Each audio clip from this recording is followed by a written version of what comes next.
Hey y'all, welcome back to the night shift. Y'all are officially on the night shift with me, and we are doing some really boring but really necessary things when you're starting a small business. And so that's some of the things I wanted to talk about. I feel like no one really ever wants to talk about because it's not like the fun, flashy stuff. It's not like the creative, fun process, but it is very necessary if you're wanting to do a small business of any kind. It could be literally anything, but it's so important to like sit down and talk about like crunching the numbers and all that kind of stuff. We're gonna go ahead and jump into that. I would love for you to subscribe. I am a mom of two.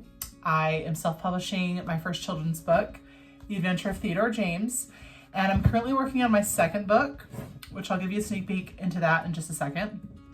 But I'm just kind of giving the insights on self-publishing, creating a children's book, small business, and everything kind of wrapped up into that. So if that sounds interesting to you, please stick around. I'd love to have you here. And let's go ahead and just get into it.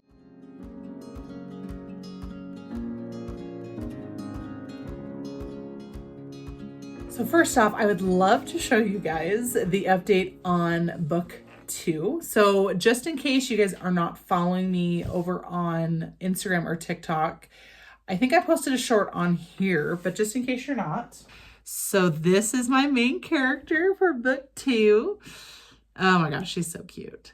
I kind of explained on Instagram that I was really wanting to rope y'all in more on this process. I did show during the adventure of Theodore James, I did show a lot of the artwork and things like that, but I didn't reveal even the main character or what animals they were until like the very end, because I was so scared about like copyright and all those things. And it was my first book. I wanted to be very careful. But this time around, I feel like I know more of like what I should share and what I shouldn't share, just to cover myself. And I just want anyone stealing my idea. So that's why I'm just sharing the character, and I'm sharing some of the artwork, but I won't be sharing like the actual storyline or the names of characters or anything like that, just until the book is complete. And yes, I do know that with copyright, technically once you have it down on paper, that is copyrighted, but I'm a big like CYA person, especially when it comes to this stuff. And I just don't want to risk it. And I would be like completely heartbroken if someone even took a kernel of the idea and kind of ran with it and then took it away and I couldn't really use it. So for the cover art, so every time I do one of the art pieces for the books, they're done like in a full spread. So I don't know if you can see it on camera, but there's like the light pencil line, like outlining the measurements. And with this too, keep in mind that with this, when you are doing a spread, if you are doing like a hard copy spread and then you're having to like scan it in or you're going to have pictures taken of it, you want to add in length to either side and to the top and bottom. And the reason for that is the bleed. You want to leave enough room for things to get cut off. You don't want to put anything important on the edge pieces because in case something does cut off, you don't want to be like devastated. So for me personally, I add in 1/4 inch just to be safe. And then I keep all the main focus of everything in towards the center of the piece. I spoke to my printer and he told me that all they needed was 1/8 of an inch, but take that as you will. So I decided just to go for 1/4 inch, rather be safe than sorry. I would hate to spend hours and hours upon hours on art and then have it be cut off in a way I didn't want. So there's that. So I'm working on this. So this is the cover piece. So I am going to draw the main character here on the front, and then this will be the back cover. So then I'll have like the blurb and everything here as well. And then right up the center will be, of course, for this, it's the cover. So it's going to be the spine of the book. So I'll have like the title of the book and then my name on here.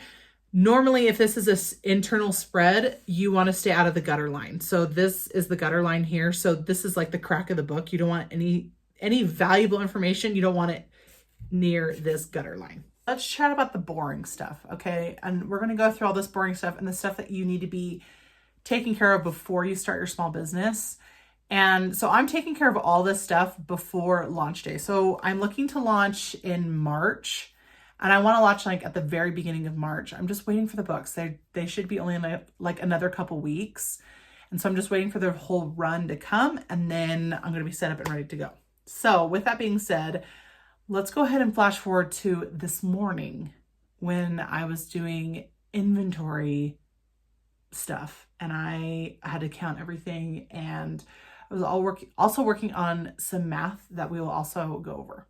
So here what I did, I had saved a whole bunch of like spools of ribbon and rolls of chain and the beads, like the tags the beads came on. I saved all those things. So I went through and wrote down all those prices, and then I also went back and counted how many items I got out of each spool of ribbon or each roll of chain or however many beads it took to make something. So then that way I knew exactly how much it cost. And of course you can save the receipts for everything, but this is just how I did it the first time around. Okay. And then I went through and counted everything. So then that way my inventory for launch day is going to be spot on. I'm not going to have any problems. And of course I was just going along and just kept on counting, wasn't paying attention, was counting the wrong things. So I had to go back and start over again. But these were some of the mundane but very important things that I had to do. Make sure you're just organized. Make sure you're counting everything. Make sure you're keeping track of what you have, so that way there's no questions on anything. And this is definitely one of those things in life where you want to be like super organized from the start, because the last thing you want is any issues coming up later down the line. That's the last thing. I don't want the IRS knocking down my door. I don't want nothing legal going on. I just simply want to make my stuff, make my books, have my business, and be fine, you know? So with that, so here I decided to go through today, because I've been needing to, and I will be putting this all like in an Excel sheet. I'm going to have my husband help me do that. But I went through and kind of calculated the cost per item, how much it costs per item to create. So basically what I did, I took all the materials that I needed to make the items, and then I divided it out by how many I got, and then kind of calculated it in by there. So that gave me the cost per item. And then when I wanted to decide how much I was going to sell things for, I did a lot of research. And at first I found myself looking on Amazon, but I would make sure that you're looking at like a comparable site, because Amazon is just going to have stuff for cheaper. That's just Amazon. That's just how it works.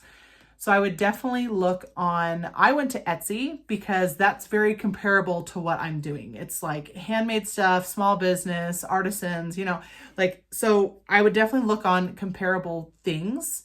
Don't just go for the cheapest option. With that being said, you also want to calculate your profit into that. So also something you don't want to forget is like the packaging for these items as well. You have to calculate that into the cost. So for me, I know how much the cost is just with the items themselves, and I wrote all that information down. But then I went tonight and I went through and calculated out how much each packaging item is going to be, from the plastic cellophane pieces to the chipboard to like the bubble mailers or the boxes, depending. I also have this for the boxes too. So I had to calculate all this. This is a 2-pound bag of like the crinkle paper. I also had to calculate the tissue paper. I actually figured out how much the tissue paper is costing me per sheet. And I'm going to tell you, it's costing me 6 cents a sheet. So I know that. I am keeping meticulous tracks of everything. Not only for myself, but I also want like any potential customers to just know that I'm being very organized. Like I'm not messing around. Okay. I think some people, if you're wanting to start a small business, this may seem very overwhelming to have to like go through and calculate all these costs out and kind of keep track of these kinds of things. But for me, I'm coming from a place where I have spent a lot of years in not only retail, but in like management. And I even like ran a store for a few years. And so I was able to see like the sheets of everything. I saw like the cost for everything. I saw like the budget sheet for my store, like my location. And so I think this is where I feel more comfortable doing all this stuff because I understand it and I have a lot of background with it. So if you're not comfortable with something like this, then I wouldn't discourage you from starting your small business. Okay, we all have strengths, we all have to learn things, but I would definitely reach out to someone who is comfortable with doing this, whether they do own their small business and they're successful with like keeping everything organized, or if it's someone who is in upper management and, you know, they're comfortable looking at these kinds of sheets and cost and all that kind of stuff. So, because these are just things like you just don't want to mess around with, because like you don't want to be charging an amount for an item now and then be kind of down the line and realize that you're not charging enough. And then you have to raise your prices because you weren't factoring in certain things. And so I would just say, just make sure you're comfortable with all this before even launch day starts, because you want to have all your ducks in a row. So please let me know if you have any questions down in the comments. And if I don't know the answer to it, then we will find someone who does. Okay, we are here in this together. We're going to figure this out. But something really exciting. So I told you guys, I think in the last vlog, that I was trying to kind of trickle things in slowly. And when it comes to like packaging and everything like that. So I am using, I'm going to be using Uline for all the packaging stuff. The prices are, I feel like, really good for like bulk. And I know a lot of other small businesses use them as well. So in case you're looking for someone, look into Uline.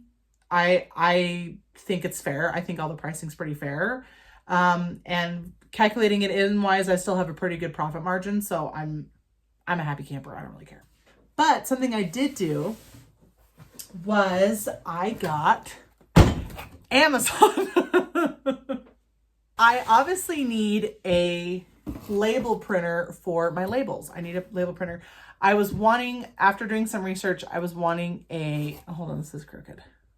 There we go. After doing some research, I decided I wanted a thermal label printer because it doesn't require ink. So you don't have to like change any ink out or anything like that.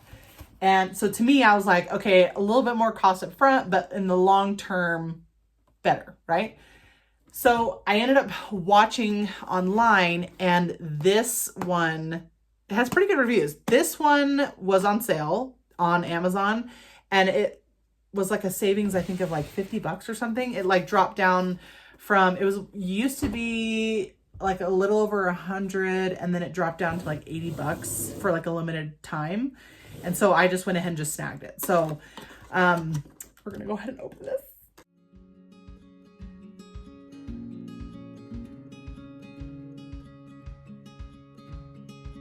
This is where I get nervous, is when there's like a bunch of like cords and stuff. I'm like, dude, if it's beyond a power cord, it's like beyond my capabilities. Just please don't put any more cords in, okay?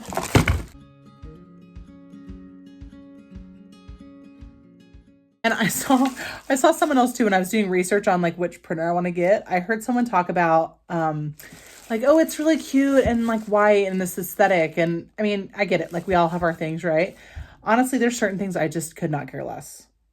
I couldn't care if it was green or spotted or white or clear. I don't really care. So to me, it was all about reviews and costs. That's where I'm at right now. Now, is that to say I don't want like this really beautiful office and whatnot in the future? Of course I do.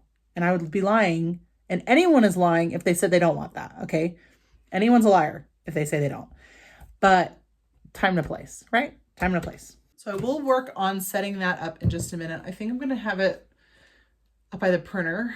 I might need to get a freaking power strip because I think I'm running out of outlets in this freaking room. I have like no more space. So I also got, it's super fun. I got a bunch of labels. I think I'm going to compile like a video of like ways to like save money when you're starting your small business, because I feel like I have really kept my costs as low as I possibly can.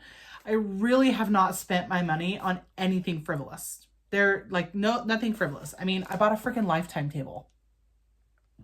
Instead of buying like a cute desk, I bought a Lifetime table. And I bought this freaking industrial looking shelf. So I honestly feel like I've kept everything pretty reasonable, and I've been really smart with everything. I've tried to keep everything as organized as I can. So I think I'm going to put a big video together on like how to save money. So if you would like to see that video, if you're curious, please let me know down below. And then I can kind of compile that together. So then that way, hopefully you guys can save some money too if you're wanting to start your small business. Fix stack. I have a feeling this is going to last me a long time. So I will save you guys the boredom of not watching me set up the printer and all that fun jazz. I mean, I know you guys are just dying to see that. I have had blah, blah, blah, blah. But I have had a few questions on Instagram regarding when the book would be available for launch. So I just want to make sure people know and people are very clear that I am just waiting on the rest of the books. They're supposed to be here in a couple weeks. After that, I have to spend the time to emboss and stamp every single one. Let me show you guys. So in my book, I don't think I had this embossed and stamped last time I showed it to you guys. So here's the book here. So in case you didn't see the last video, so this is a matte cover. It's a hardcover book. It's an 8x8. It has the gold foiling here, like the blurb of the book on the back. And then, so on the inside, for what I'm going to be doing for every single book, I am going to have an embossed logo on the thing. Let me move out the camera. So every single book is going to be embossed with the company logo. And then on the very back of the book, so if you flip all the way to the back, every single one is going to be stamped with this as well. I know it's all backwards, I'm sorry. It's just a way for me to like personalize these things. This is like my baby. This is my pride and joy. And to make it a little extra special versus just like grabbing a book off the shelf at Barnes & Noble. And I mean, as elated as I get off that as well. I mean, trust me, I love a new book. Okay, cracking open a new book. It's just a way for me to kind of set it apart from just like the mass-produced books that you get at the bookstore. And this is just one of the ways for me to do it. I will be compiling together an entire video going over everything that's going to be available on launch day. I still have to do a bunch of printing, cutting. I have to wrap certain things in twine. I got to, there's just a lot. There's a lot of things. So yes, I will be doing an entire video probably, and I'll probably release that video like a week or two before launch day. And that way we can go to launch day. And I can't believe it. I can't believe I'm like here. I can't even believe I even freaking bought a label printer. Like we're even at this point. And I am just so excited. Even if I get one order on launch day, I'll be freaking stoked. Before you go, make sure you subscribe. I'd love to have you around. Especially if you'd like to see kind of the behind the scenes of a small business, what it's like to create a children's book, all that kind of fun jazz, definitely subscribe. Hit a thumbs up if you wouldn't mind. It really helps me out. And I'll see you guys in the next one. Bye.